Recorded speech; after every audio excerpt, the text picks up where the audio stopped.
Hello guys, welcome in my YouTube channel create knowledge 365। आज class 10 के math का exercise 8.2 का एक नंबर का पांचवा क्वेश्चन को सॉल्व करेंगे। तो देख लेते हैं पांचवा क्वेश्चन क्या है। पांचवा क्वेश्चन है 5 cos square 60 degree plus 4 sec square 30 degree minus 10 square 45 degree में भाग दे रहे हैं sine square 30 degree plus cos square 30 degree के साथ, यानी कि बटे है तो इसलिए भाग है। इस भाग को कोई भी संख्या बटे में होता है, जैसे 10/5, ये क्या है बटे में 10/5। इसका मतलब है कि 10 में भाग दे रहे हैं 5 से, तो क्या इसको इस तरह से भी लिख सकते हैं? बिल्कुल लिख सकते हैं। या तो 10 में भाग दे रहे हैं इस तरह से भी लिख सकते हैं। इसका मतलब है कि 10 में भाग दे रहे हैं 5 से। सेम इसी तरह से 5 cos square 60 degree plus 4 sec square 30 degree minus 10 square 45 degree में भाग दे रहे हैं sine square 30 degree plus cos square 30 degree के साथ। इसका कुल मिलाकर बात यह है कि ये क्या है? भाग है। भाग तो आप भी जानते हैं, हम भी जानते हैं, तो बनाते इसको भाग के तरीके से। इसको अच्छी तरह से समझने या आसानी से बनाने के लिए इस फॉर्म में लिखना होगा, इस तरह से लिखना होगा। इस तरह से मतलब इसको क्या आप बीच में भागाकार चिन्ह देके बनाएंगे। तो क्या है 5 cos square 60 degree plus 4 sec square 30 degree minus 10 square 45 degree, ये वाला लिख दिए। अब क्या करेंगे? भागा क्या है साइन स्क्वायर 30 डिग्री प्लस कोस 30 डिग्री, ये क्या है? ये क्या है? भाग दे रहे हैं। किस में भाग दे रहे हैं? इस वाले से। तो ये क्या हो जाएगा? इसको क्या कहेंगे? आप जानते होंगे ये क्या हो गया? भाज्य हो गया। क्या हो गया? भाज्य हो गया। ये क्या हो गया? भाजक हो गया। तो भाज्य और भाजक यहाँ पे भी है। अब क्या करना है? इस तरह से अब सीधा सीधा इसका मान अब रखना होगा। अब मान रख के इसका भाग करेंगे। तो देख लेते हैं इसको कैसे इसका मान कैसे रखते हैं। तो आपको याद होगा कि कोस 60 का मान कितना होता है? कोस 60 डिग्री का मान क्या होता है? 1/2 होता है। लेकिन यहाँ पे कोस 60 डिग्री नहीं है, यहाँ पे कोस स्क्वायर है। इसका मतलब यहाँ पे भी स्क्वायर करना है। जब इधर स्क्वायर करेंगे तो मजबूरी है कि इधर भी आपको स्क्वायर करना ही होगा, तभी जाके बराबर होगा। तो क्या 1/2 का होल स्क्वायर है। 1/2 का होल स्क्वायर करने का मतलब है एक पर भी स्क्वायर है, 2 पर भी स्क्वायर है। 1 का स्क्वायर 1 और 2 का स्क्वायर कितना हो जाता है? 2 गुना 2 4। यानी आप समझ सकते हैं कोस स्क्वायर 60 डिग्री का मान 1/4 है, कोस 60 का मान 1/2 है। लेकिन यहाँ लिखना क्या है? कोस स्क्वायर 60 डिग्री लिखना है, यानी कोस स्क्वायर 60 डिग्री का मान कितना होगा? 1/4। तो 5 तो है ही, लेकिन कोस स्क्वायर 60 डिग्री का मान 1/4 है, तो 1/4 लिख दिए। अब क्या करना है? नेक्स्ट करना है। प्लस है तो प्लस, इसके बाद क्या है? 4। लेकिन यहाँ पर भी क्या है? सेक स्क्वायर 30 डिग्री है। सेक स्क्वायर 30 डिग्री का मान नहीं होता है, सेक 30 का मान होता है। सेक 30 डिग्री का मान होता है 2/√3। लेकिन अब क्या करना है? स्क्वायर करना, क्योंकि यहाँ स्क्वायर है तो स्क्वायर आप आसानी से कर सकते हैं। स्क्वायर इधर किए तो इधर भी आपको स्क्वायर करना होगा। तो स्क्वायर कर दिए, तो अब इसको हल करना है। 2/√3 का होल स्क्वायर, 2 पर भी स्क्वायर, √3 पे भी स्क्वायर, 2 का स्क्वायर 4 और √3 पे स्क्वायर कितना हो जाएगा? √3 पे स्क्वायर हो जाएगा 3। कैसे हुआ? रूट और स्क्वायर क्या हो जाता है? कैंसिल हो जाता है। रूट और 2 स्क्वायर क्या हो जाता है? कैंसिल हो जाता है। अब बच जाता है 3। तो क्या हो जाएगा? 2/√3 का होल स्क्वायर बराबर 4/3 हो गया। अब सेक स्क्वायर 30 डिग्री का मान 4/3 है, लेकिन सेक 30 का मान 2/√3 था। तो हमको क्या लिखना है? सेक स्क्वायर 30 डिग्री 4/3 लिखना है, 4/3 लिखना है।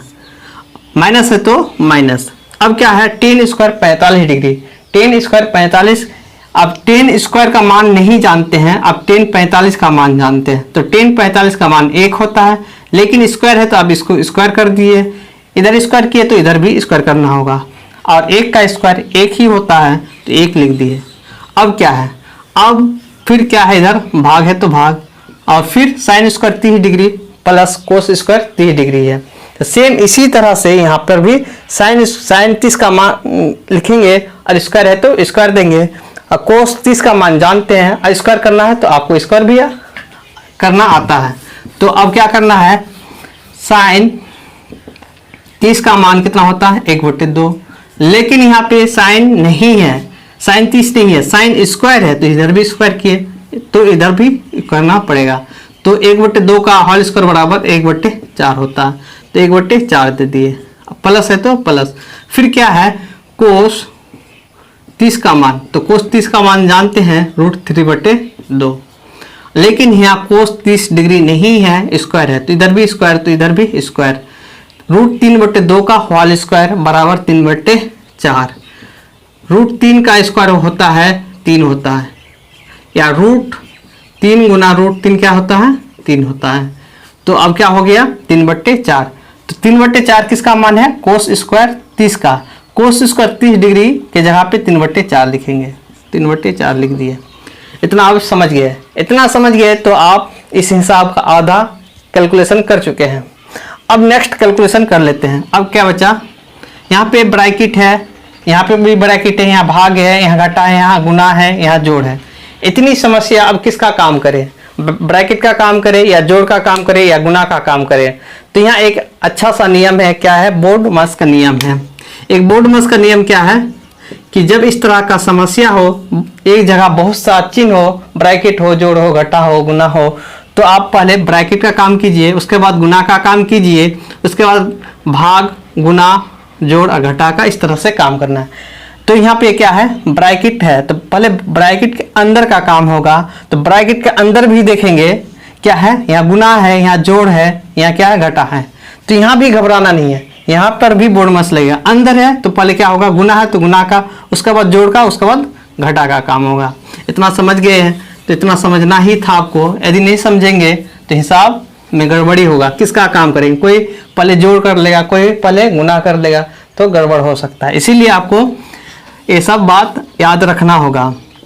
तो पहले गुना का काम होगा, 5 गुना 1/4, तो 5/4 किस तरह हुआ है, देखो यहाँ नीचे क्या है 1, और गुना में ऊपर ऊपर गुना होता है और नीचे नीचे गुना होता है। 5 गुना 1 5, 1 गुना 4, अब ऊपर से कट भी नहीं रहा था इसलिए गुना कर दिया।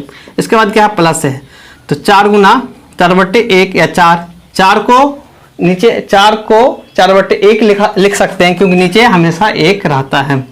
तो 4 चौके 16 और 1 गुना 3 3, माइनस है तो माइनस।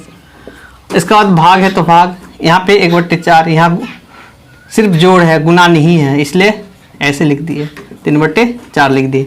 अब क्या करना है, अब देखिए ब्रैकेट के अंदर का काम होगा। तो पहले यहाँ जोड़ है घटा है, तो जो भिन्न का जोड़ और घटा हो गया। तो भिन्न का जोड़ और घटा के लिए आप जानते हैं कि क्या करना होगा, पहले एलसीएम लेना होगा। तो पहले एलसीएम ले लेते हैं। तो एलसीएम किसका किसका लेंगे, 4 3 और इसके नीचे कुछ नहीं तो 1, 4 3 1 का एलसीएम कितना होगा आप जानते होंगे, या नहीं जानते हैं तो आपको जानना होगा, 12 होगा। एलसीएम 12 हो गया। इस 12 का इस्तेमाल देखो क्या करेंगे, 12 तो लिख दिए, नीचे था तो इसको भी अभी नीचे कर दिए। अब 12 में भाग देंगे 4। देखिए हमेशा भाग घटा गुना का ही इस्तेमाल होता है, ऊपर से कहाँ भाग देना, ये याद रखना किसको किससे भाग दे रहे हैं। 12 में भाग देंगे, 12 में भाग देंगे किससे 4 से, तो क्या हो गया 4 × 12, ये तो आप जानते हैं। इस 3 का इस्तेमाल क्या करेंगे, इस 3 को हासिल करने के लिए भाग दे रहे हैं। इस 3 का इस्तेमाल ऊपर जाके गुना होगा, 5 गुना 3 15। उसके बाद जोड़ है तो जोड़, और फिर इसी तरह सेम यहाँ क्या दे देंगे 3, यहाँ नीचे 3 है, ये वाला 3 यहाँ भाग देंगे और 4 हो जाएगा।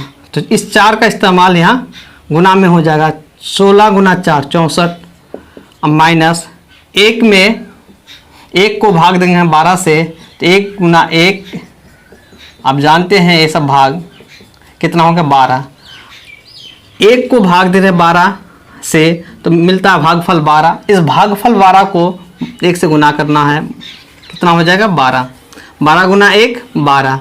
इसी तरह से इसका भी एलसीएम लेंगे और 1 जोड़ 3, इतना समझ रहे हैं। अब क्या करना है, 15 और 64, 5 4 9, 6 1 7 में 12 घट रहा बटे 12 भागा 3 1 4/4। देखो ऊपर 4 में 4 से भाग देने तो क्या हो जाएगा, कट जाएगा, बचेगा 1, क्या बचेगा 1। और 79 में 12 घटेगा, 9 में 2 घटेगा 7, 7 में 1 घटेगा 6/12 भागा 1। इतना समझ में आ गया। अब क्या देखो 67/12 भागा 1। आप जानते किसी भी संख्या को 1 से भाग देने पर भागफल वही होता, कोई भी चेंज नहीं होता। जैसे कि आप जानते हैं 10/1, नहीं 10 में 1 से भाग दे रहे हैं, 10 में 1 से भाग दे रहे हैं तो इसका आंसर क्या होगा, 10 ही होगा, जो था वही होगा। 100 में 1 से भाग देंगे 100 ही होगा, कोई भी चेंज नहीं होगा।